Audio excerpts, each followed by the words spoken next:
Floating rocks? What on earth? What is this all about? Howdy do. Karen Adamski here with shamamama.com, and today I'm coming to you to talk about pumice. These little stones that are super light in weight, and they're filled with all these little holes, and these are referred to as igneous rocks. What that means, igneous rocks, that's a fancy term for volcanic rock. That means they came from a volcano. Isn't that super cool? As the lava is being expelled from the volcano, it's like a little bomb being thrown out of lava. If it has enough gases in that, gases like oxygen and carbon dioxide, if it also has a little bit of silica, which is the main ingredient in quartz, if that happens and it cools and hits the ground and stays hard enough, it stays just like this, right from that volcano, right from that lava. So this is basically cooled down lava. And pumice stones have been used in lots of ways over the years. Masonry work for filing down, carving, also for cleaning. Sometimes people clean real, like porcelain that's very stained. You can kind of scrub that out with a pumice stone. Stone-washed jeans, that we get that look and fashion by washing them with pumice stones or rubbing them with pumice stones. So if you have some old jeans and you want to give them that stone-washed look, go ahead and kind of give them a nice good rub down with a pumice stone, and you'll get that look. You get your fanny, some nice little fanny marks on the back side. And pumice stones are also used for beauty and health in terms of filing down your feet perhaps, or calluses, that kind of thing. So it's been used for those purposes for a long time. So it's kind of an underdog stone. Not the prettiest, but kind of cool in terms of the way it got here. So I have a number of pumice stones that are from Mount Shasta. And there's a fun story in terms of how I came across these stones, and I'll share that in just a few minutes at the end of this video for those who are interested. But they do come in different shapes, different sizes, and they are for sale in my online shop, Blue Moon Shadow, on Etsy.com. Another fun fact about pumice is that it floats. Because there are so many air bubbles in a pumice stone, it's light enough that when you put it in water, it will float.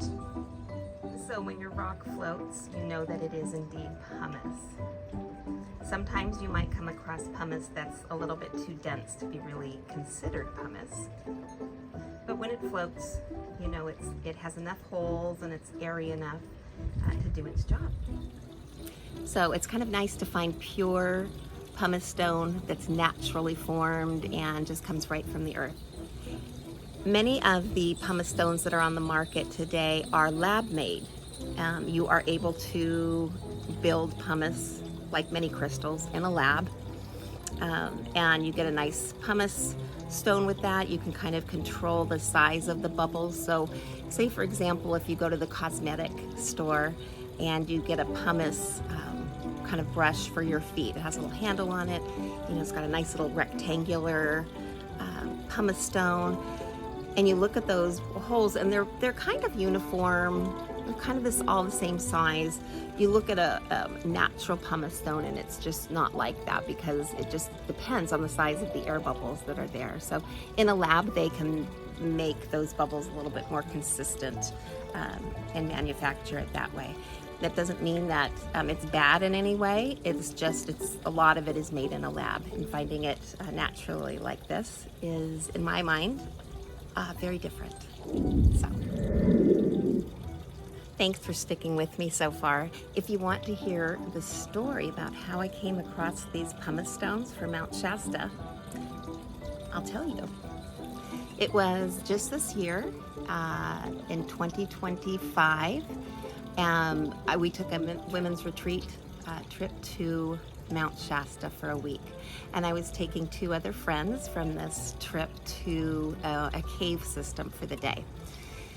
And my friends' names were Nicole and Leah.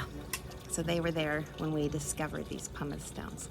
So I was driving and Nicole was navigating, and this cave system's out in the middle of nowhere, literally. And Nicole was kind of watching the directions on Google, and she says, hey, there's a pumice stone place that's a place that sells pumice stones, like right here where we're gonna, be going.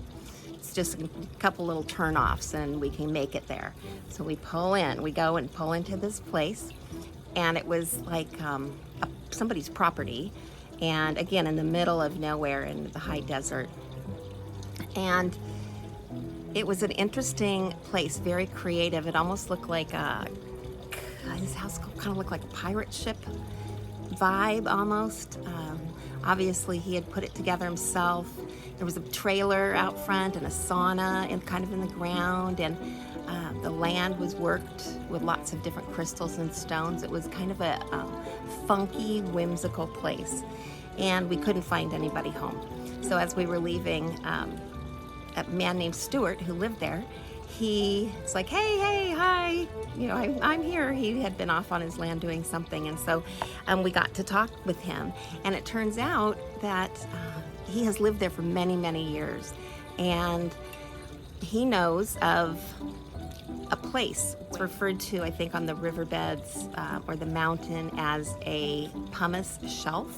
So if you think about Mount Shasta, it spews up that lava, the lava blobs, and they have all those gases and air, and it's like going, hardening as it is coming down, and it hits the mountain and kind of tumbles and sits there. So that's what happens. And then the snow comes in. This is like over hundreds and millions of years potentially. The snow comes in and melts. Some of the water comes down. The pumice kind of gets taken down the mountain a little bit.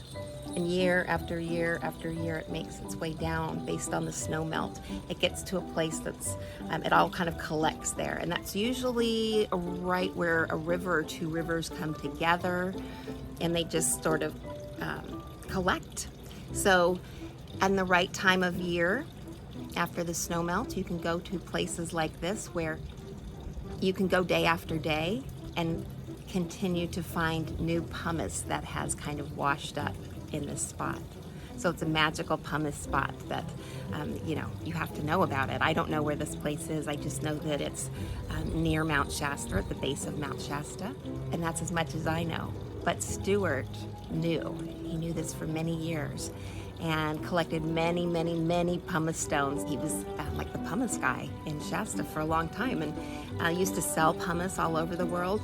And now he hasn't sold anything for about 10 years. He was like, how did you even hear about me? And he was really fascinated by the fact that his little business showed up on a Google map.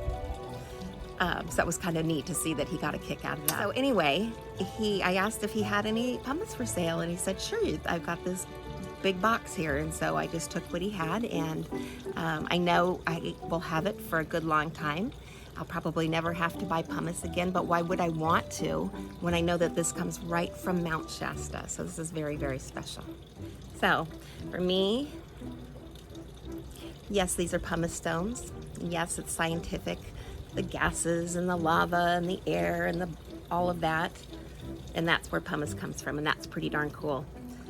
But the story that comes along with this, the love and the collection, and knowing that only one other person had ever touched this rock before I got my hands on them. Just knowing that it came from such a sacred mountain, and meeting the person who took the time year after year to go to that sacred spot and collect these stones. I just think that that's a little bit of magic, and that comes along with these too. So thanks for listening to my story. I appreciate it. Many blessings to you and yours. May you always walk in beauty. Namaste.